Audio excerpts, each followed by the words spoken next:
विष पाजला देवाला म्हणून देवाचा निळा कलर रंग झालेला आहे.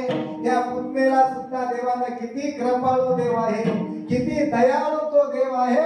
त्या पुतणेला सुद्धा तिचं स्तन पेला म्हणून तिला देवानं मोक्ष दिला, मोक्ष दिला. सज्जन हो, रावणाला त्या ठिकाणी किती पाप केलं, देवाची पत्नी चोरून आणली, पण त्या रावणाला सुद्धा मेल्यानंतर आणि त्या देवानं मोक्ष दिलेला व्यक्ती आहे.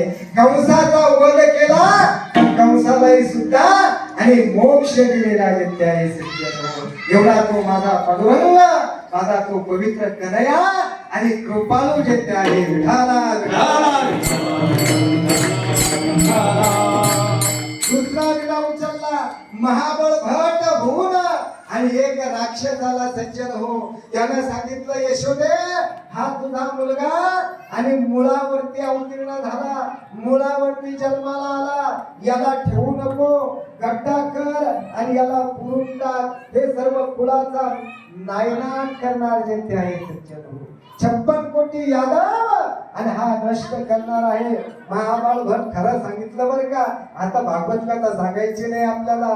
देव जन्माला आले, पण देवानं त्या ठिकाणी कारण त्यांच्याच वंशामधले असणारे मदिरापान करू लागले, एकमेकांच्या मुली त्या ठिकाणी पळून नेऊ लागले, पत्ते खेळू लागले, जुगार खेळू लागले. देवाला राग आला आणि त्या रागाच्या भरामध्ये सर्व आपले यादव 56 कोटी यादव देवानं नष्ट केलेले आहे, नष्ट केलेले आहे. सज्जन हो, महाबळ भटानं सांगितलं याला ठेवू नको. देवाला राग आला आणि देवानं राग आल्याबरोबर मी दृष्टी करीन वाकुडी,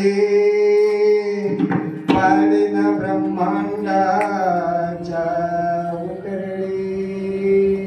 देवाला अर्जुनानं विचारले, देवा तुझी ताकद सांग ना मला रे. देवानं सांगितलं रे मी जर माझी नजर वाकडी केली, हे पूर्ण ब्रह्मांड नष्ट जेते करेल. देवा अजून सांग ना तुझी ताकद. देवानं सांगितलं अमृत दृष्टी पाहे तर सर्व लोक जीवन होऊन. मी पुन्हा चांगल्या नजरेनं पाहिलं, पुन्हा जसं तसं जग करेल एवढी माझी ताकद आहे.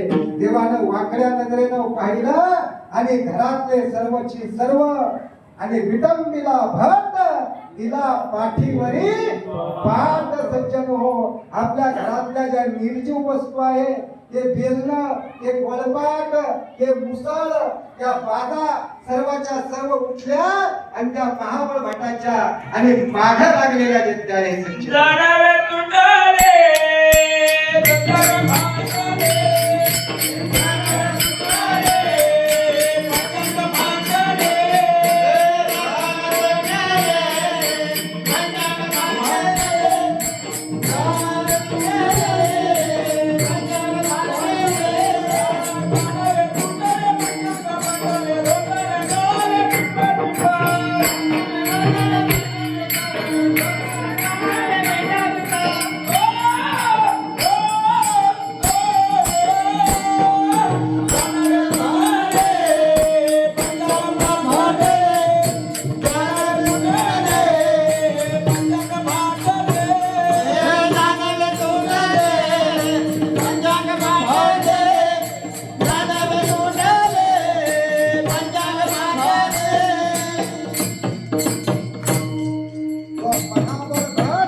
त्याचं दानव तुटलं, पंचांग फाटलं, धोतर त्या ठिकाणी डोंगणाचं गळून पडलेलं जे ते आहे असं संत महात्म्य वर्णन करतात.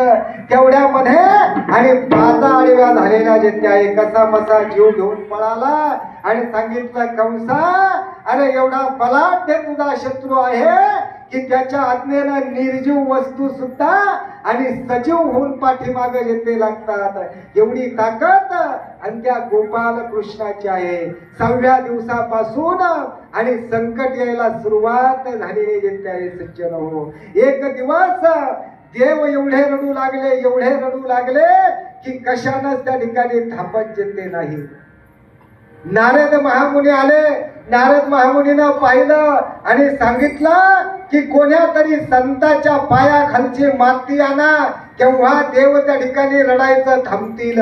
ती ज्याला खायला देते त्या पोटामध्ये देवाच्या दुखू लागलं. कोणीच देना सज्जन हो, आपल्या पायाखालची माती आणि देवाला खायला कोण पाप करीन, कोण देईन. पण त्या ठिकाणी ते गोपाळ गवळणी, ते गोपी पाहत पाहत हिंडत हिंडत आणि त्या राधेच्या मंदिरामध्ये आलेले व्यक्ती आहे. राधा गवळण करीते मंथन, राधा गवळण करीती मंथन, आयोगत हरीचे मनात चिंतन. राधा गवळण त्या ठिकाणी संसारामध्ये होती, पण कायम त्या ठिकाणी आणि ती त्या भगवंताच्या नामस्मरणामध्ये विलीन जिथे होती सज्जन. त्या राधेचा जिजा आपल्याच लोकांना मात्र केलं बरं का. चल माझ्या राधा, गावाला जाऊ आहे ना काहीतरी आहे ते गोकुळ फिरवून पाहू नाही. तशी नव्हती राधा सज्जनो. राधा कोण होती? राधाचं उलट नाव करा राजे भाऊ. राधा धारा, शुद्ध धारा जिच्या अंतकरणातून त्या पवित्र पांडुरंगाची वाहत होती. शुद्ध धारा त्या पवित्र पांडुरंगासाठी प्रेम उचंबळत होत, त्याला त्या ठिकाणी राधा म्हणतात सज्जन हो. राधेकडे आले, राधेने सांगितलं अगं चिमूटभर का टोपलं भरून घेऊन जा.